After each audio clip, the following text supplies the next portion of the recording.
Hey everybody, we're two Metalheads, and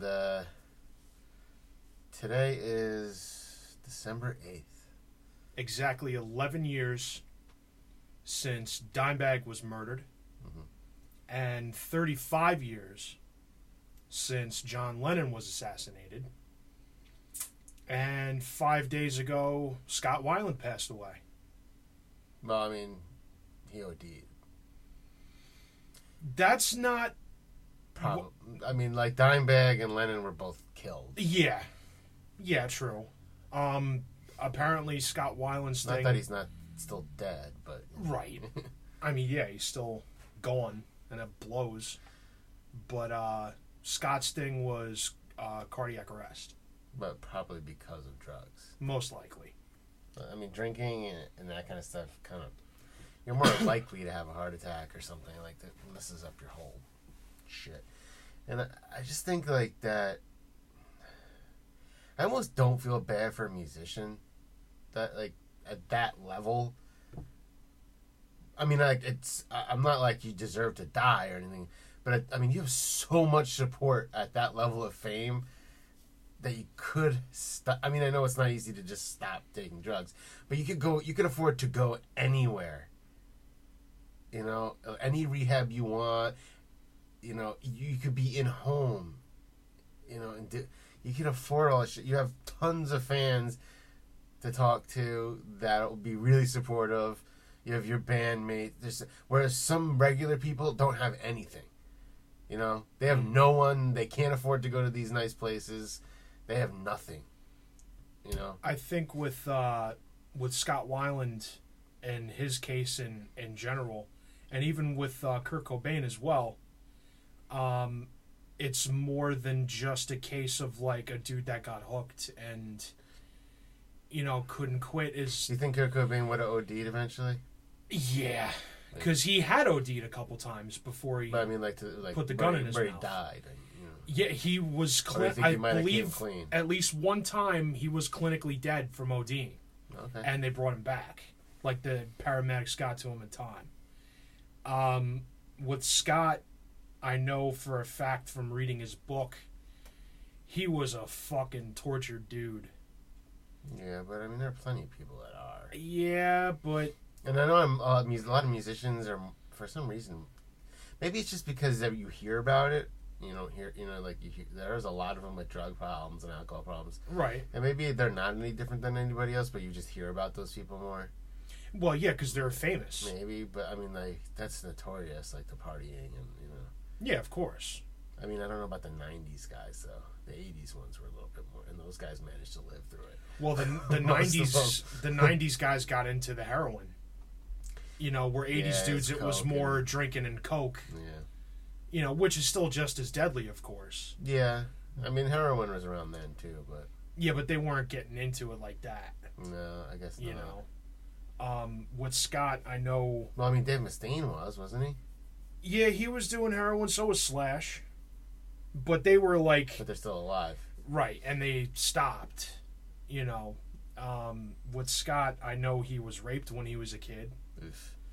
From reading his book, the way he explains it is this dude came up to him and, you know, asked him to come over to his house with promises of beer and listening to rock albums. How old was he? 12. And this dude was like a senior in high school. And Scott wanted to be friends with this guy and was like, oh, let's hang out and drink beers and fucking listen to rock records. And boom. Rape. So you at least get him drunk first?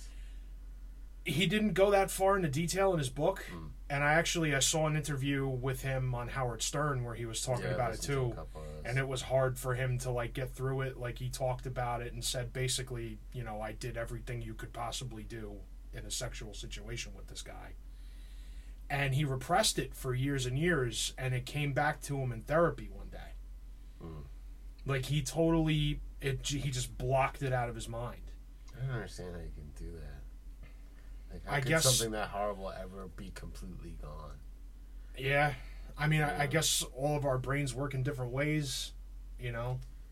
There's plenty of shit I'd rather forget Not that it was traumatic or anything. Right. Stupid shit that just can't.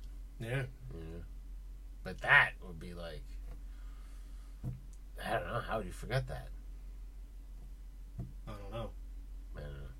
But yeah, there was that, and he lost his stepbrother to a motorcycle accident when he was real young, and he was close with him.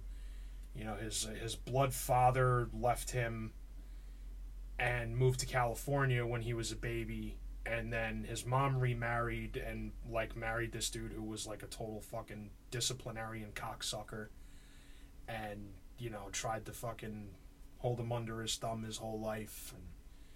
And he had a fucked up upbringing, and I think... Well, a lot of people do. Right. And they don't go down that road. Yeah, not everybody... I guarantee if I had ever tried heroin, I know I'd get hooked. Well, yeah. I know I'd be all about it. I'm sure it's good while you're doing it. Right. But... I know I'd be... There's a lot of horror stories around it. Yeah.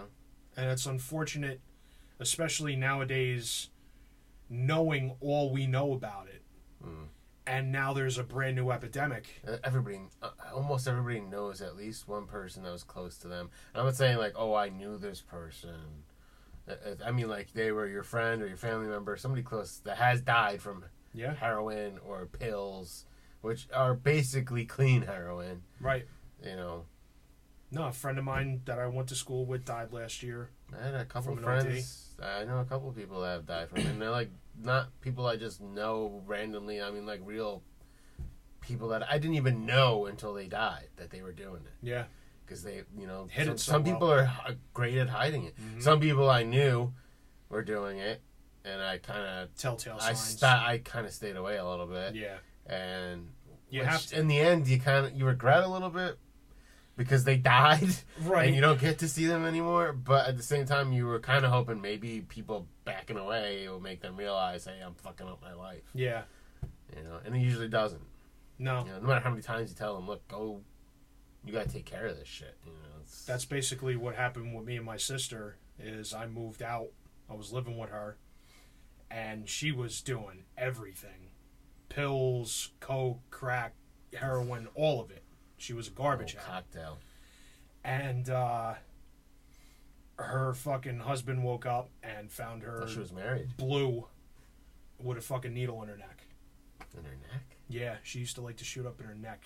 I remember her telling me, and I'll never forget this. I remember my sister telling me that shooting heroin in your neck was better than sex. That's how fucked up she was. That's how addictive it is. That's crazy. Yeah. I've never heard of that.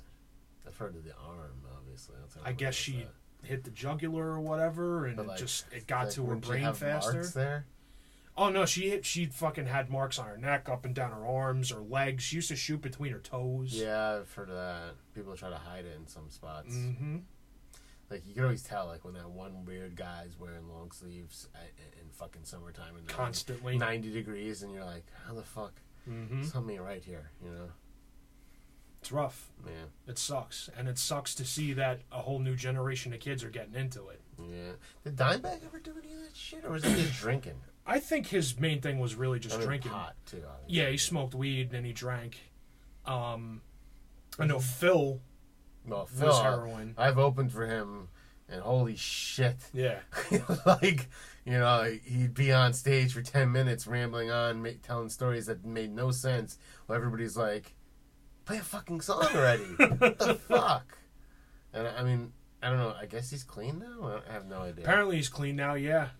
I think he still drinks, but he's off the pills and off the dope. I've opened for Supergiant Ritual twice, and it was a short span.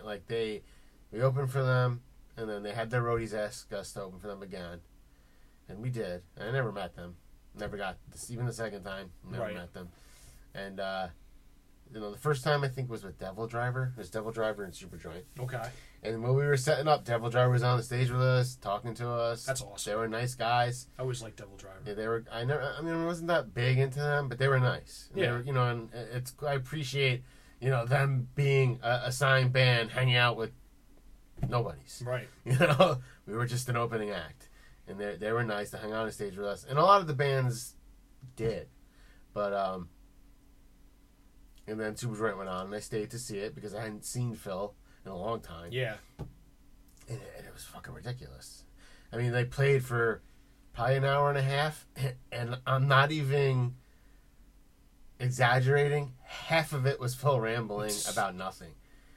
There was, I mean, they played for an hour and a half and probably played like 8 songs. Oh my god! Like no joke. And then so the second time we played with them was a couple months later, and it was Morbid Angel and Superjoint. So I stayed for Morbid Angel, and at that time I think it was the end of the tour, but his fucking voice sucked. The dude from Morbid Angel? It was horrible. Musically they were great, but his voice, I don't know if it was just shot. I think it was Steve Tucker.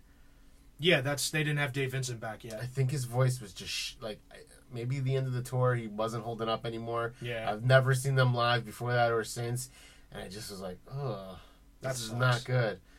And I just couldn't stay to watch Reaperpowermetalband again. I was like, I can't deal with this again.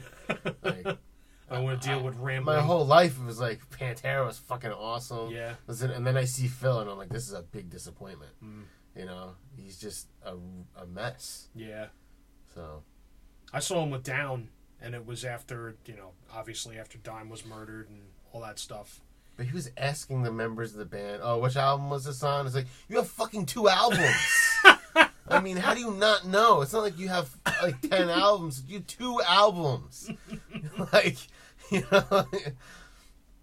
This is off our demo. I was like, oh my god. How do the other guys in the band deal with this shit? They He's just gotta get paid, I guess. They gotta make that money. I guess I would do it too. Gotta make that money. Like, whatever, I get to play less and get paid the same. Exactly. But I mean, I would want to be playing, He was fine when he was singing. Like, he was, I mean, he seemed okay. Yeah. It's just, he didn't seem like he's forgetting lyrics.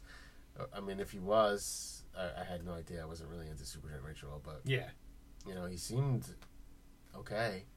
But yeah, well, that's just he knew. Like, you knew right away, this guy's he was fucked annihilated. Up. Yeah, he's fucked up. So it's sad, but. So, what's your thoughts about Dime? It was weird. Like, I have a friend, and we talked about this a little bit today. It's his birthday today, and 2004 I moved into the house that I'm in now, and we had all set up sleeping bags in the living room because there was no furniture in here yet or anything. We never really set up any bedrooms. Mm-hmm. We went out to a bar and got trashed. Nice.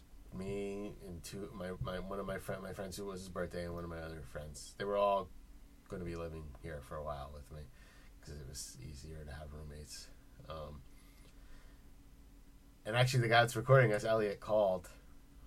This is 2004, so there was no real smartphones. Yeah. Text messaging wasn't really a big thing then. Yeah, them big bulky cell phones. Yeah, there really was no text messaging. Right. The internet was there, but there really was no wireless internet. I mean, but most people didn't have it. Right. So the guy recording our EP for Reaper called because he's a friend of ours. And was like, oh, Dimebag got shot, blah blah blah. And we're like, yeah, whatever. We're full of shit. And there was no way to go check. Yeah. So we're all drunk. We go home. We go to sleep. We wake up in the morning, and then my friend's like, wait a minute, did that really happen? Did he really get shot? And we're like, so he called his girlfriend, and it's the day after, and she's like, oh, I'll look it up online. Give me a couple of minutes. Like, it wasn't, like you had to give me half an hour. Yeah, you had to turn on the computer, and it was true. And we were like, holy shit, we were just annihilated and didn't know. That's crazy. That was that long ago. 11 years. 11 fucking years. I remember the night it happened. And I was like 23. Yeah. I was 24. I remember the night it happened, getting a phone call from fucking Greg from Striven, actually. Oh, really? And it was like 1 o'clock in the morning, and I had to be to work the next day, and I looked at my phone and went, oh, fuck this. I'm fucking exhausted. I'm trying to sleep.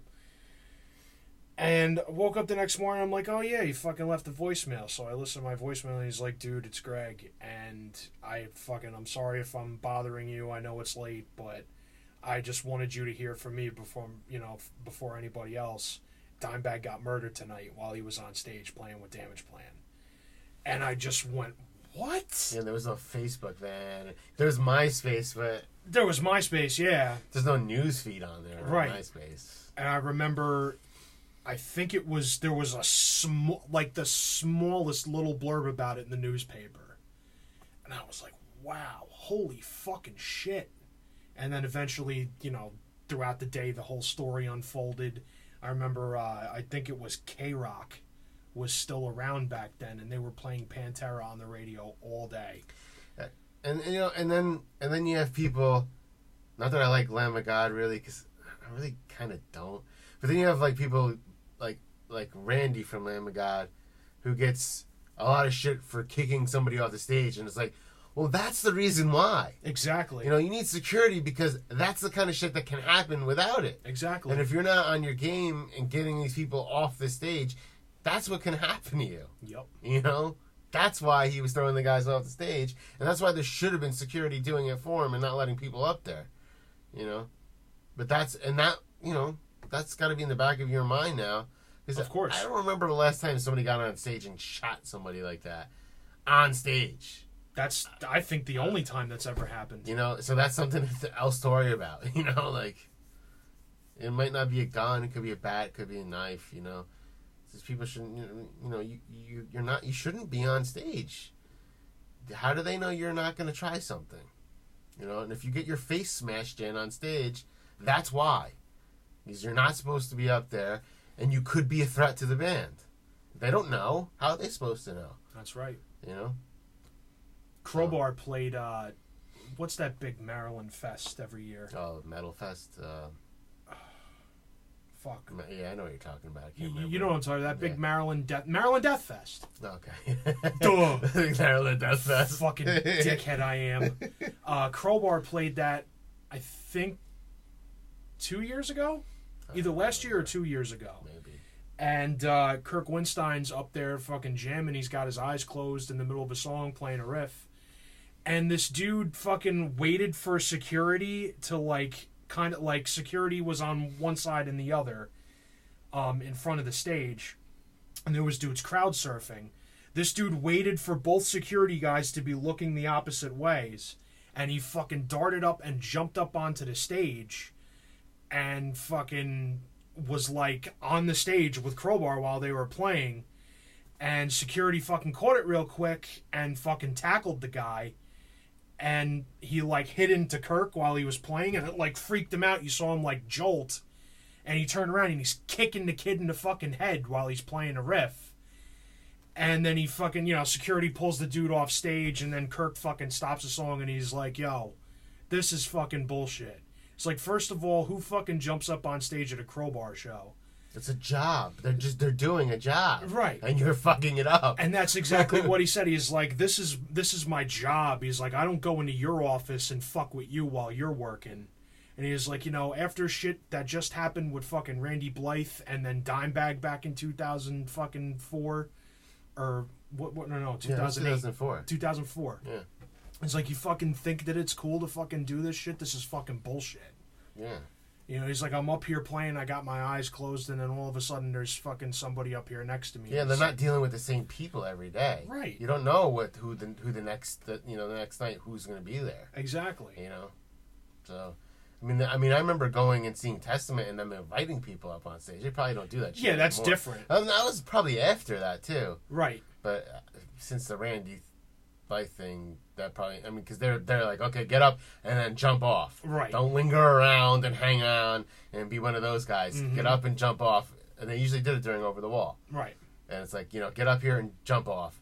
And they made a point to don't linger, don't be one of those idiots that just stands on stage trying to get attention. Jump. Right. And stage dive and get the fuck out. Yeah. And, the venue had to let the people do it. Right, because the band was calling for it. Yeah. But I don't think that shit happens anymore. I don't know if Testament does that anymore. They didn't. I haven't seen them in a while. So when me and Ty just saw them at the Chance, nobody was doing that shit, and they weren't inviting people up to do it either. Yeah, I don't think. And when I was younger, every once in a while the bands would invite people up. Right. I don't see it anymore. Steel Panther did a little bit, but that was just girls with big boobs. So, of course. And then they made fun of them.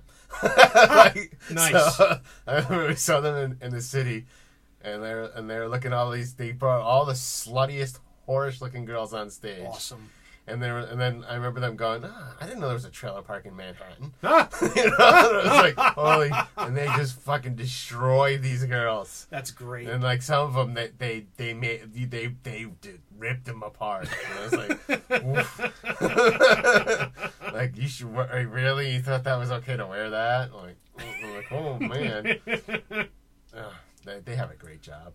Yeah, that's you know, just sing perverted songs and make fun of people. That's their job, to make fun of people. So awesome. Oh, it's funny. But anyway, 20 minutes later. Is it 20 minutes in? Holy shit. We should probably end this. So anyway, fucking don't do heroin. Yeah, don't be an idiot. Don't jump up on the stage at concerts. Yeah, not unless they ask you to. And even then, I probably wouldn't. You know, why take the chance? You know. Rest in peace, Scott Weiland, Dimebag Darrell, and John fucking Lennon. There might be somebody else in there we don't know about too. So. I'm sure. 2 Metalheads. 2 Metalheads.